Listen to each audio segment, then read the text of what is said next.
scissor, hop, and scissor. Now we're gonna do one of my favorite Jiu-Jitsu techniques ever, and it's the scissor sweep from the full guard. It's a staple move, everybody needs to know. Got my own special take at it. Let's do it. Scissor sweep. One of the basic sweeps and basic execution would be to bring your knee in, across his body, shin across the body, control of one sleeve. If I control that sleeve, that means I'm going to sweep him that way. Ideally, I control the collar, and now I'll drop my bottom leg, and then with a scissoring motion, scissor his hip and make him fall. So, control, switch the hip, knee in, drop low, scissor, come on top. A couple details, so I need at least one sleeve under control, and I like to have same side collar grip. Some people prefer cross collar grip. I prefer this one if possible. Bring the knee in, switch the hip to modified K-guard, and now just knee low. My leg will not be completely on the floor, because if it is, he can just lift his knee on top of my leg and start passing. So my knee is here on the, what I call the plate of his knee, not on the tip of his knee, like on top here, where the end of his quadriceps is, here. Come, bring my hip forward, and usually I'll either pull him in or he pushes in, and I'm gonna scissor. Now another important detail to make the scissor sweep work is that do not just hold here and try to push him off with my top leg, but instead I mostly try to scissor in this leg here, like so. Boom, boom. Now for the scissor sweep to work, what I need to do basically is just, that is the outside of his base, the edge of his base is that leg here, the edge of this, where his balance can be, and if I bring the center of gravity of his body over this edge here, he will fall.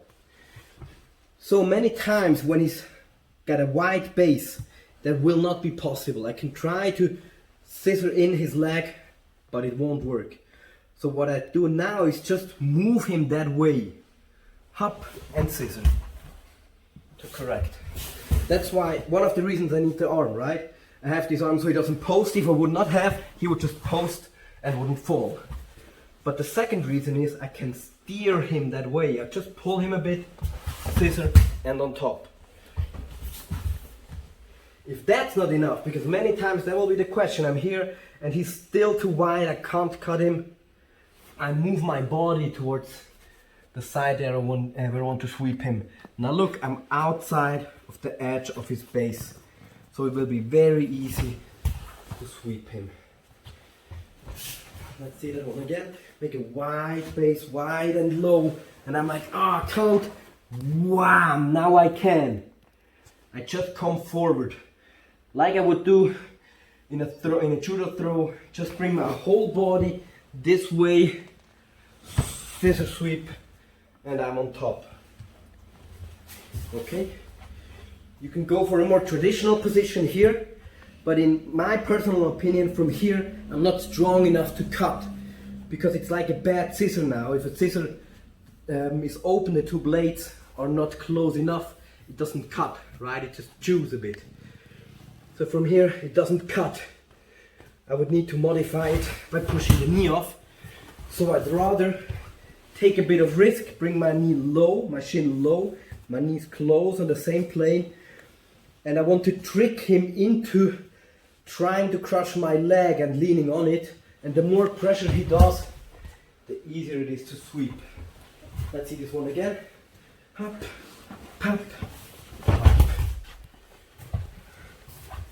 Okay, very simple. See, K-guard, good control. His leg is far out. Come here, make him fall, and I'm on top. That's scissor sweep. So that's the scissor sweep. Like many techniques, either basic or advanced, it needs the right timing. So it's not really a technique that you can force yourself through. It's a technique that needs timing, and you need to have it amped into a whole system of follow-up techniques. Practice it for yourself, watch the other videos as well, and see you next time.